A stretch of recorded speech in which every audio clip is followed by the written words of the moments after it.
You're, of course, leading Microsoft's COP27 delegation there, and I know that your climate fund is now about halfway through. So far, what have you learned? What's worked and what hasn't?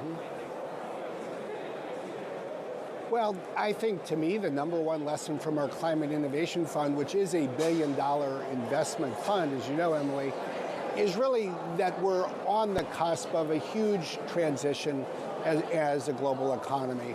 In part, the carbon and climate transition is an energy transition. So that means that new technologies that are bringing better renewable energy online are really important to the future, and hence you would say good things to invest in. That includes not only sources of renewable energy, but things like sustainable aviation fuel, another area where we've made an investment. There's a whole variety of other climate technologies that clearly are going to be the big names a decade from now.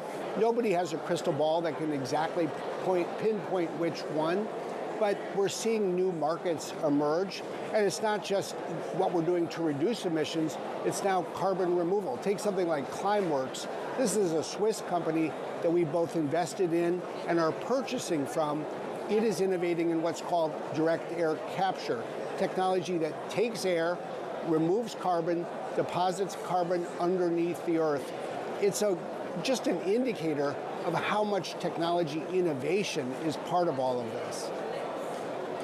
Now, you've hired researchers in the Global South to combat the sustainability skills gap, if you will, and you've made this pledge to try and help parts of the world disproportionately impacted by climate change. What else specifically are you doing there to close the climate divide?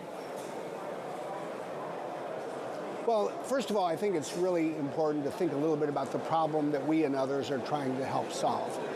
So much of the work that is needed, especially to adapt to climate change, really involves better use of AI, more data, better predictive modeling. You look at predicting wildfires, whether you're in the United States or India or in Africa. If you look at things like responding to floods, you need to be able to predict these things and then give people early warning systems. Yet, if you look at Africa today, for every 14 data scientists that there are in developed countries, there's only one in Africa. So we've opened up, we're announcing today, 2 new data labs, one in Egypt, one in Kenya. We're partnering with Planet Labs in San Francisco, which is doing, I just think, this extraordinary work with new satellites to bring satellite-based imagery and data, including for Africa. You put our AI capabilities, our data scientists, Planet's imagery together, now we can be a bit of an equalizer. We can help climate scientists on a continent like Africa. Now, meantime, Brad, the economy continues to go south. We're seeing layoffs in the tech industry across the board. We're expecting thousands of people to get laid off at Meta just this week. I know Microsoft has done some layoffs, but hasn't had a major round of cuts yet. Are you planning to do more layoffs? And how are you thinking about spending, et cetera? I think the most important thing for a company like Microsoft is first to recognize the role that we play. We're not in the advertising business to the degree that some of the other companies are. We're more focused on really providing the digital infrastructure that companies, businesses, nonprofits, governments need. So in a world with increasing economic headwinds, and there are many, the kind of technology that we create is one of the better tailwinds on which people can rely, and we're seeing that. So to answer your question, Emily, we will continue, I think, to manage through this recession the same way we have managed through every recession since Microsoft was founded in 1975. We identify the technologies that will not only be important to the quarter and the year, but fundamentally the decade ahead. And we'll make sure that we invest, and we may even invest more in the technologies of the future, say things like artificial intelligence.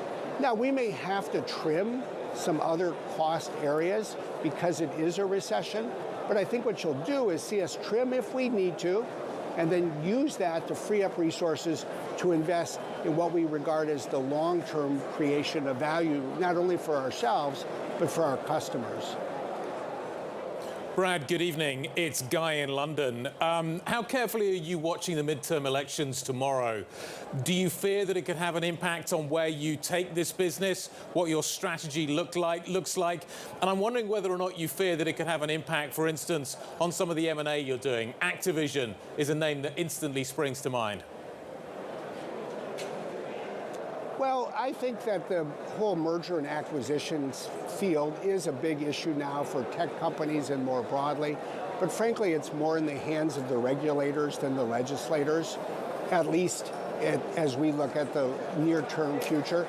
So you look at our acquisition, say, of Activision Blizzard, or you look at anybody's acquisition, and it really is dependent on what does a regulator in Brussels conclude, what does a regulator in London conclude post-Brexit, what did the regulators in Washington, D.C. conclude? I don't think that will be really changed by the election one way or the other, but it is a different political climate, frankly, than it was 3 or 5 years ago. The other thing that I think is just interesting to think about the election is it's one of many forces. Frankly, the biggest geopolitical development of the year from an economic standpoint is the war in Ukraine. That's what's driving up the energy prices. You were just talking about the price of home heating oil in New York.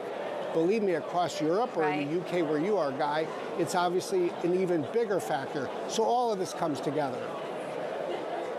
Last quick question, Brad. I know Microsoft has paused political advertising donations to politicians, through the midterms. But given that election denial is strong and that the folks behind it are getting a lot of engagement, have you given thought to whether you continue that past the midterms or not? Well, it's a really good question, Emily, and we'll have to sit down and decide as we get to January.